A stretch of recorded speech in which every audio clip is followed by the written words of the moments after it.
Today we're going to be learning the basics of color correcting on Premiere Pro. Welcome to another episode of Trust Visuals, helping you bring your trust to life with visuals for your brand. I'm your host, Ren Valle. I'm a personal brand reviewer who has done other videos for other personal brands. So let's jump in on Premiere Pro to learn the basics of color correction. Now I'm here in Premiere Pro and I've uploaded this B-roll footage that I shot for Luan Roche.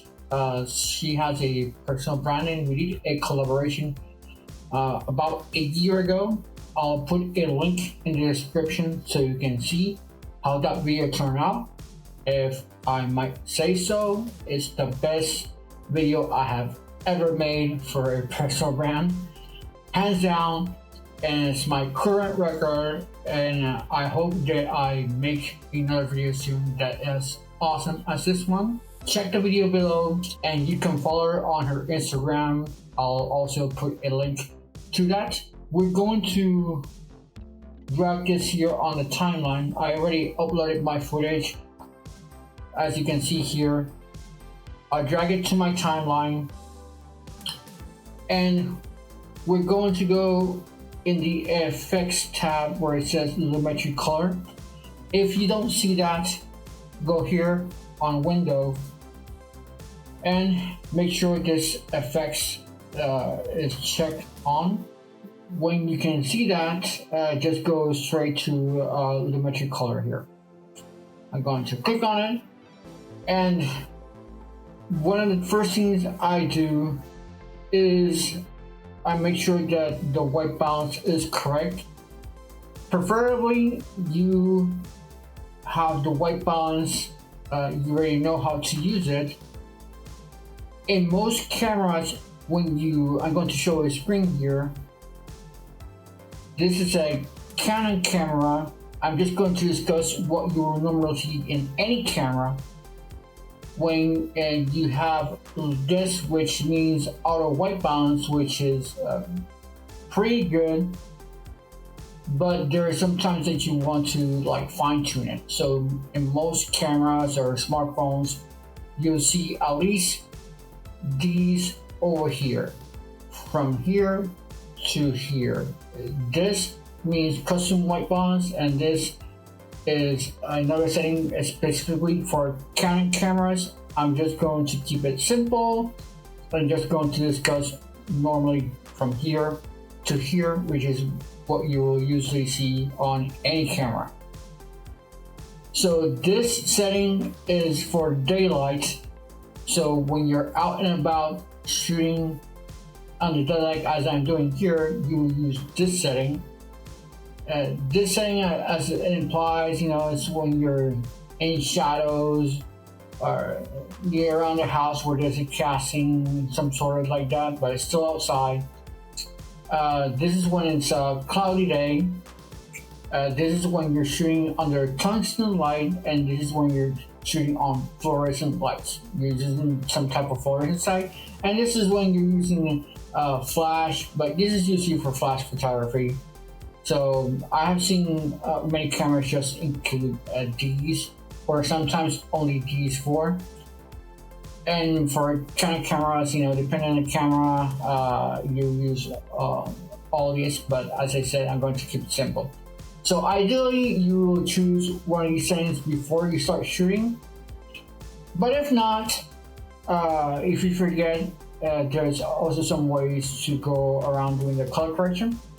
So let me minimize this. So I'll go here on this eye drop, just click on it and just put it anywhere where there's some kind of either white or gray.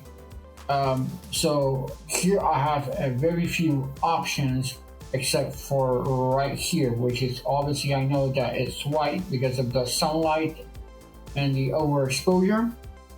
So I'll click on that, and since this is kind of more color, white balance, when I shot it, it doesn't do much of an effect. But let me just click on do this. Yeah, there's barely any noticeable effect. Let me just so you can see the effect, let me just cool this down a little bit. I'm cooling it down. And let me put the auto white balance here, and then you'll see how it corrects itself. And yeah, it's a pretty cool tool. So use this eyedropper in case you forgot to auto white balance and you know that something a color doesn't look quite right. Just click on it, click something that is white or gray, and then it will auto white balance for you. Now for the fun stuff. So this is very subjective depending on the mood that you want to achieve. But let's say that we want to keep it as natural as possible because like this is a personal brand. Luan here, she's already a star. She's already have all this great wardrobe and her hairstyle and her eyes. It all looks great. So if I want to change the temperature, you guys already saw that if I wanted to cool it down, I could do this. Or if I want to warm it up, I can go over here. Let's just keep it neutral because, again, we want to go as natural as possible. And this controls obviously the tint. You can go more to the green side, more to the pink side. Again, we're going to keep it neutral at 0. You can also type here the number that you want. Let's just type 0. And the saturation, of course, as the name implies, is control the saturation of the colors. Again, go more white here, or you can go full weird colors here if you want. But again, let's keep it simple.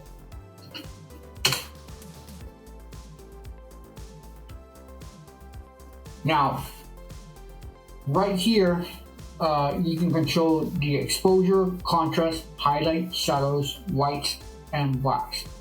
We have some other options here, which I will go very briefly. And we're going to first going to change the contrast because, again, this is subjective, but this is my favorite to change. I already like the exposure, so I'm not going to mess with that. But if you want to see, hey, here it goes. As the name implies, expose, and you can do an overexposure, or you can do an underexposure and go very, very dark.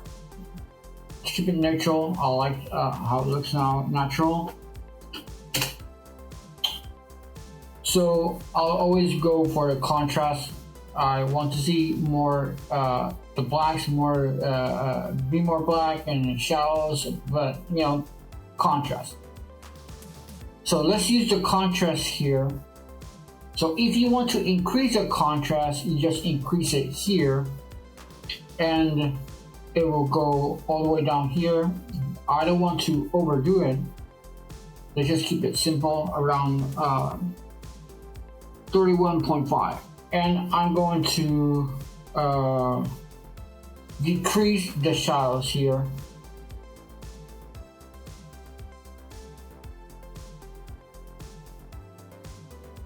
And there you go.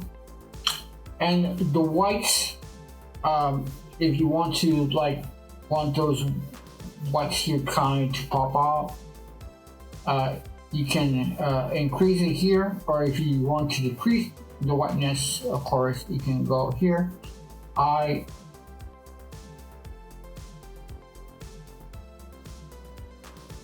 Again, I want to keep it as natural as possible. And the blacks, which of course, black is my favorite color, and one here is all wearing black, but it will change the blacks in here. So just so you can see how that looks. The more I decrease, the blacker it is. And the more I increase, it will wash out the blacks. Personally, depending on what aesthetic you want to do, if you want to go to more like faded thing, you can do that, right? But I want to keep it as vibrant as possible. Bear in mind that the lower you go on black, you'll start seeing noise. Let me just increase here so you can See this here, that is all noise, and that happens when you go all the way to the extremes, right? Just keep it right here.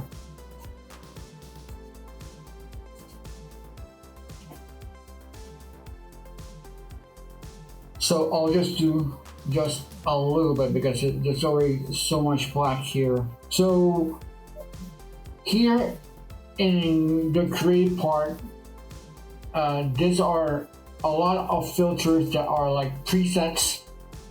Let me just click on here just so you can see one. And these are presets that you can choose.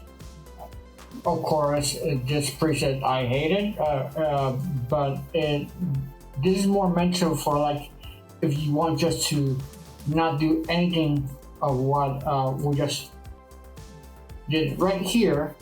If you don't want to do any of that, you have the option of choosing a preset here. Let me just pick another one, and you can change the intensity of that preset if you wanted. Like going here, it will decrease the intensity, or if you want it more intense or more metal, you can go all the way here. This is all preference. So yeah, you're just gonna have to play around to see what you like. Yeah, again, faded film, as you can see, you can do it right here. I'm not aiming for that, so I'm going to keep it 0. Sharpen, just as the name implies, you know, this will increase contrast within the pixels, and you can blur out things, or you can sharpen. This works really well when you're just a little slightly off of focus. It helps a little bit. If it's completely off focus, it won't help at all. And vibrance, I am going to choose a little bit, just as the name implies. It will increase the vibrance of the image. Now, I'm not going to use the shadow and highlights. Again, you can move this around to change colors. It's another option. And this is particularly useful when you're doing layers upon layers and masks. This is out of the scope of this tutorial because I just want to teach basic color correction here. Curves, again, this is an option. This increase the contrast. You'll see if I go here, it goes with like the highlights. And if I pick here and lower it, and you can play around here. Again, this is a whole rabbit hole that you can go into outside of the scope of this tutorial. I'm just showing you the things that you can use and test. But for most of the time, for when you're doing YouTube videos, for you're doing videos for Instagram Reels and all that, you're just going to want to stick with this, the basics here. If you want to use all these other tools, curves and color wheels and all that, it's because you are doing something really special that you want to increase the vibrance and do very vibrant colors, and that creates a lot of spectacle. And also when you have to do heavy special effects where you want to blend colors to mask some things, that's where it can get very complicated.